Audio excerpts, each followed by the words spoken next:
YCP MLC Duvvada Srinivas కుటుంబ వ్యవహారం కొన్ని రోజులుగా మీడియాలో పతాక శీర్షికలకు ఎక్కింది. దువ్వాడ శ్రీనివాస్ మరో మహిళతో కలిసి ఉంటున్నాడంటూ ఆయన భార్య వాణి, కుమార్తె హైందవి మీడియాకెక్కడం తెలిసిందే. తాజాగా దువ్వాడ కుటుంబ వ్యవహారానికి సంబంధించి టెక్కలి పోలీస్ స్టేషన్లో 9 కేసులు నమోదయ్యాయి. ఎమ్మెల్సీ దువ్వాడ శ్రీనివాస్, భార్య వాణి, కుమార్తె హైందవిపై పలు సెక్షన్ల కింద కేసులు నమోదయ్యాయి.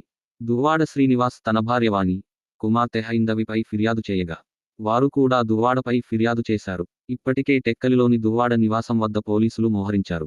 గత అర్ధరాత్రి దువ్వాడ ఇంటి వద్ద హైడ్రామా నెలకొంది. గత 2 రోజులుగా భార్య వాణిని, కుమార్తె హైందవిని ఇంట్లోకి వచ్చేందుకు ఎమ్మెల్సీ దువ్వాడ అనుమతించడం లేదు. నిన్న రాత్రి 9 గంటల వరకు వాణి, హైందవి మూసి ఉంచిన గేట్ల వద్ద ఎదురు చూసి అక్కడ్నించి వెళ్లిపోయారు. గంట తర్వాత వారు మళ్లీ అక్కడికి రాగా, ఓ గేటు తెరిచి ఉంచడంతో వారిద్దరూ ఇంట్లోకి ప్రవేశించారు. అయితే ఎమ్మెల్సీ దువ్వాడ తీవ్ర ఆగ్రహంతో వారిపై దాడికి యత్నించారు.